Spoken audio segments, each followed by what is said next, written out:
নমস্কাৰ, মই বনাম আমৰ আচাৰ। মই লৈছোঁ ডাঙৰ সাইজৰ আম। এতিয়া মই আমগিটা কাটি লম টুকুৰা টুকুৰ কৰি। চাওঁ আহক কেনেদৰে মই আমৰ আচাৰ বনাওঁ।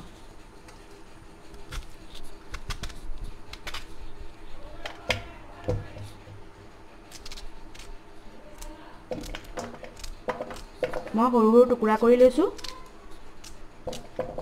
আপোনালোকে ডাঙৰ টুকুৰা কৰি ল'ব পাৰিব। মোৰ আম কটা হৈ গ'ল। মই এতিয়া আমখিনিত দিম অলপ নিমখ,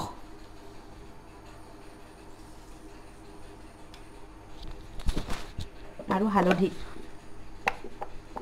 এইখিনি মই ভালদৰে সানি ল'ম।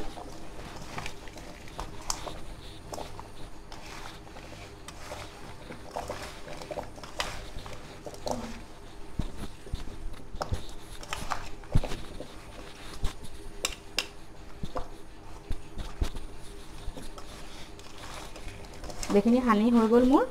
এতিয়া মই ৰাতিটোৰ কাৰণে ঢাকোন মাৰি থৈ দিম। কাইলৈ ৰ'দ দিলে মই ৰ'দত দিম। কাটি থোৱা আমখিনি মই আজি ৰ'দত দি লৈছিলোঁ। আজি মই বনাম আচাৰ। এয়া লৈছোঁ মই আধা বাতি ক'লা সৰিয়হ, অলপমান লৈছোঁ চব গুটি, আৰু অলপ লৈছোঁ জিৰা, গোটা জিৰা, আৰু শুকান জলকীয়া লৈছোঁ, আৰু পাঁচফোৰণ লৈছোঁ, আৰু অলপ হালধি, আৰু তেল আৰু নিমখ। মই এইখিনি কেৰাহীত অলপকৈ ভাজি মিক্সিত পিচি ল'ম। মই চব গুটিকেইটা ভাজি লৈছোঁ।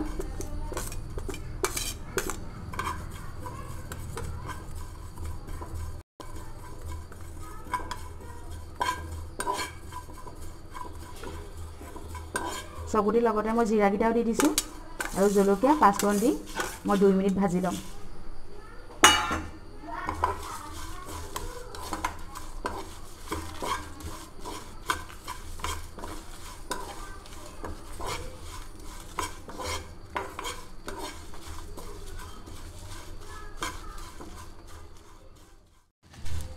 মোৰ 2 মিনিট হৈ গ'ল।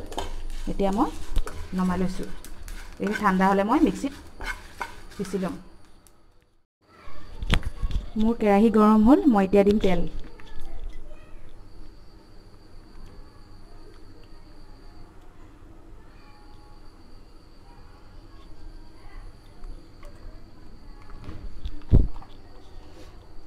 মই তেলখিনি গৰম হ'বলৈ দিছোঁ। মই দিছোঁ এতিয়া অকণমান হালধি আৰু নিমখ।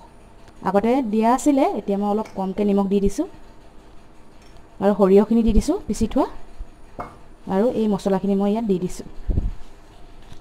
দি পেলাই মই ভালদৰে মিলাই ল'ম।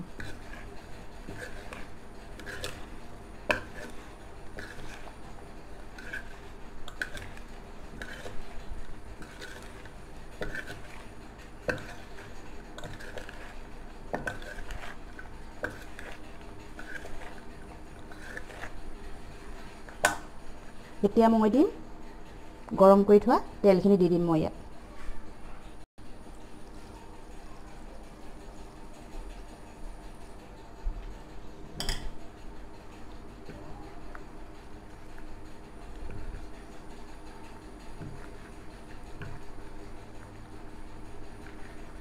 তেলখিনিত মই মছলাখিনি ভালদৰে মিলাই ঠাণ্ডা হ'বলৈ থৈ দিম। তাৰ পাছত ঠাণ্ডা হ'লে মই চিচাৰৰ বৈয়ামত ভৰাই ৰাখি দিম। এইখিনি আচাৰ বহুত দিনলৈকে বেয়া নহয়। আপোনালোকৰ যদি মোৰ আমৰ আচাৰ চাই ভাল লাগিছে, তেতিয়াহ'লে আপোনালোকে মোৰ চেনেলটো লাইক আৰু শ্বেয়াৰ কৰিব। নমস্কাৰ।